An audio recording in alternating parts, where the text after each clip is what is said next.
on, guys? The Comics Kid 2099 here to talk to you about Lando. Just Lando. This is a 5-issue miniseries written by Charles Soule with art by Alex Maleev.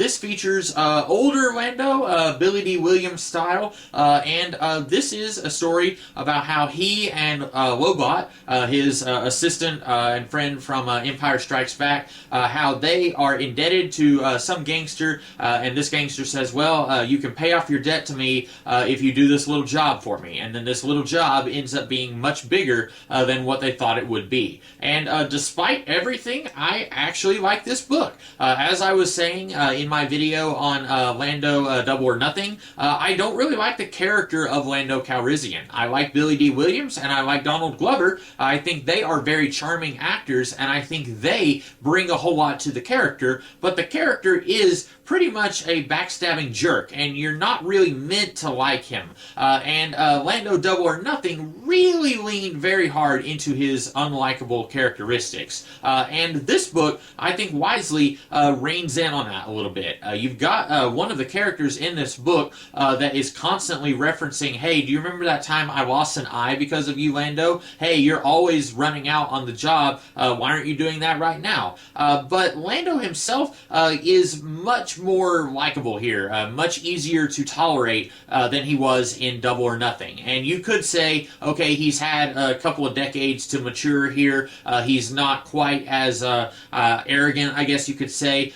Maybe this is also a different creative team handling the character, so it could be that they look at the character entirely differently than someone else who's writing another Lando story. But also, this book is written by Charles Soule, and I have not enjoyed a lot of Charles Soule's work in the past. He has done some X-Men work that I thought was pretty bad, but then he did some X-Men work that I kind of liked. So I figured, okay, 50-50 chance that I'm actually going to like this, and I really liked it.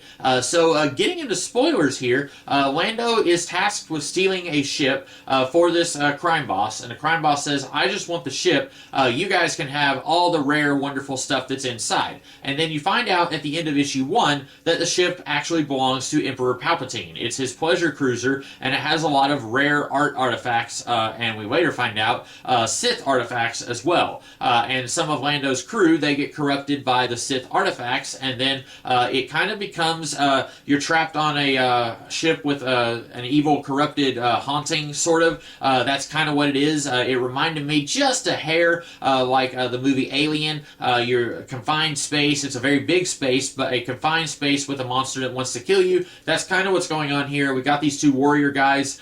They are just near these Sith artifacts, and then it turns them evil, and then they're ready to kill everyone else on the ship. And so we get to see Lando trying to manipulate the situation so that he can survive, and kind of like Double or Nothing, he is saying, hey, it'd be really great if we got paid for this, but I get the feeling here that he actually likes Lobot, and Lobot gets stabbed at the end of issue 2, and so he is genuinely concerned for Lobot's safety. And in the Double or Nothing miniseries, you get the feeling that he and L3 have been together for a while, but you also don't get the feeling that he likes L3 very much. You get the feeling that she seems to like him more than he likes her, and so here, I feel like Lando genuinely cares for this guy. And then when he's in danger, Lando says, hey, Lobot is in danger, we can't just cut our losses and run.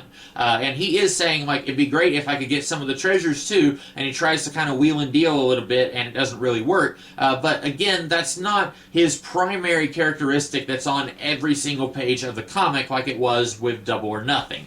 At the end of the book, Lando survives, Lobot survives, but it doesn't really feel like a victory. For one, they don't get any of the money, but two, Lobot is pretty much gone. His mind is taken over by his robotic implants. And this is an interesting piece of canon, I guess you could say, because when you watch The Empire Strikes Back, Lobot doesn't actually have any lines of dialogue. You don't know how much of a robot he is. Is he a huge chatterbox whenever Han and Leia are not on Cloud City, or is he more robot than man, and that's why he doesn't talk a whole lot. And this book, he's talking with Lando quite a bit. He's calling him brother. He's saying, hey, you're a good friend of mine, and stuff like that. And then through a certain set of circumstances, because they have to get off the ship, Lobot ends up getting taken over by his robotic implants. And then he's much more robotic. He's basically just a computer with a face. And then I believe that's how he is whenever we get to Empire Strikes Back. So this shows how Lobot gets to that point. And it's kind of a sad ending here. And then Lobot, with his dying breath basically tells Lando, you could be so much more than what you are. People are willing to follow you. Why don't you use that and find something that you believe in? And so it kind of implies, okay, Lobot is the reason that Lando pursues the idea of becoming the governor of Cloud City. And I didn't necessarily have to have that, the reference to him leaving behind this life of crime. Didn't really have to have that.